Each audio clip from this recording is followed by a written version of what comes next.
Hi everybody, Ben Madden here with your Brentford property market update for the month of May. It's the first week in June.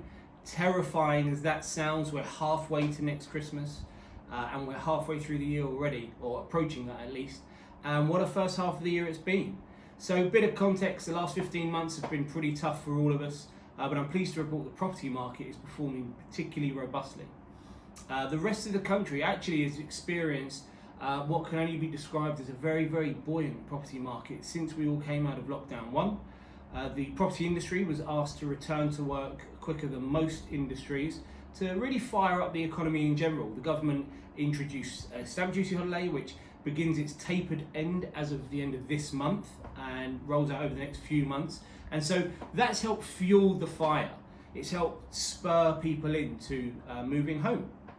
When you also consider the previous few years, we've been dealing with Brexit for quite some time, and now there's at least a perception that Brexit is dealt with, and that's again allowed or has spurred on people's ideas about moving, because for the last few years that level of uncertainty that we've all experienced has caused the housing market to slow somewhat.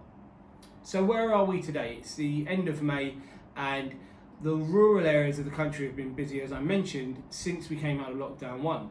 Cities, and in particular Brentford and within the M25, certainly London, have been playing catch up really for the last 12 months.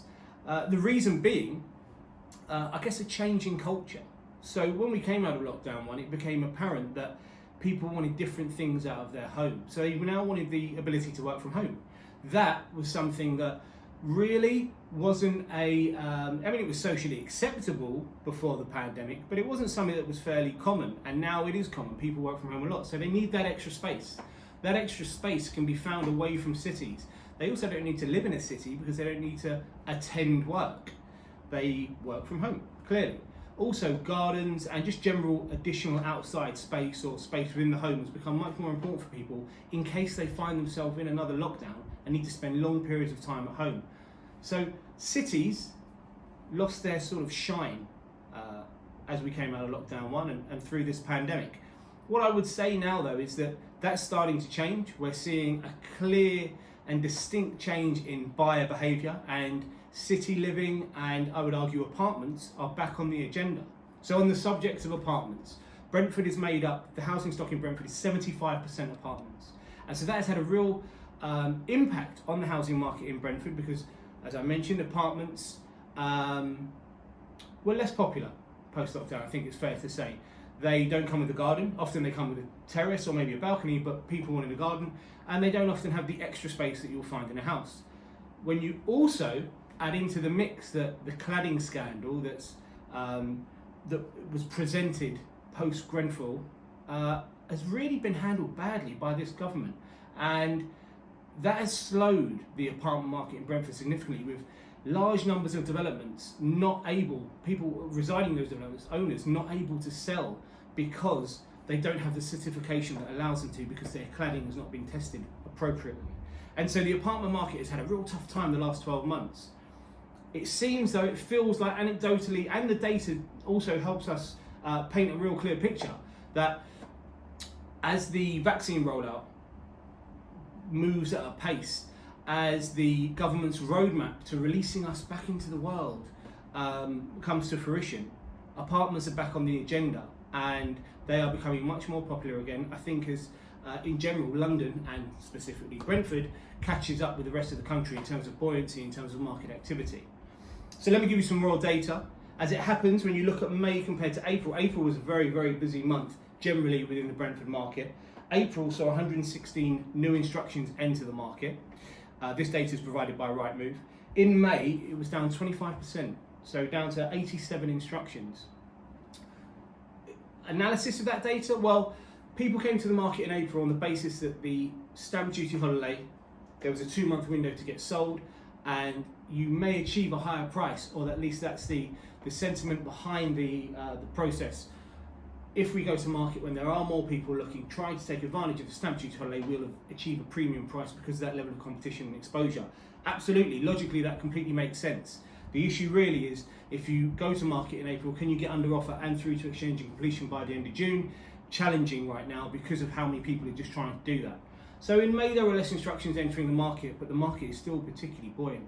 Properties need to be priced effectively, they need to be priced correctly, and they need to be marketed well. I mean, that's the understatement of this update. Presentation of the property is crucial, both in terms of how you prepare your property to be marketed, and then the actual quality of the marketing that's produced in order to generate the interest and get enough buyers through the door to achieve the property's true potential price. I spoke about apartments being popular. We are seeing more and more inquiries come through and apartments being placed under offer quicker than they have been in the last 12 months. That's both across sales and lettings.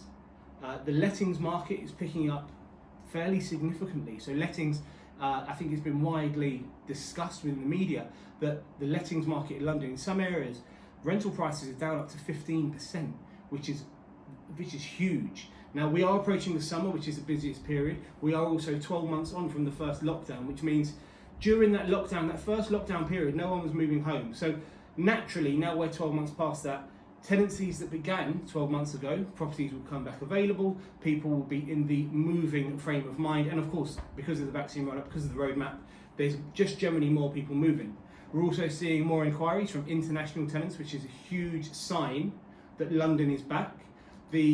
Specifically, the international student market in London is very, very important to the private rented sector in general. So we're seeing really good activity levels, and we're also seeing a number of new inquiries coming in from relocation agents helping corporate tenants find properties, and just corporations looking for properties for their executives and their top level staff.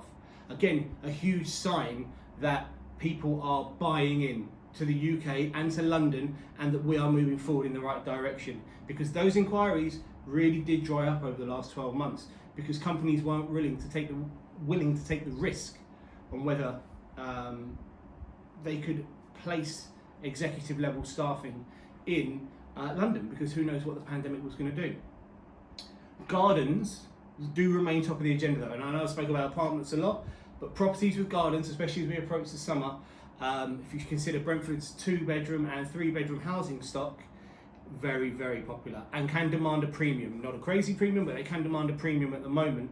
And so if you are a homeowner with a garden and you're thinking about selling, now is a great time to go to market. Finally, I just wanted to give you one really fantastic highlight that gives you, I think that signifies exactly where the property market is right now in Brentford.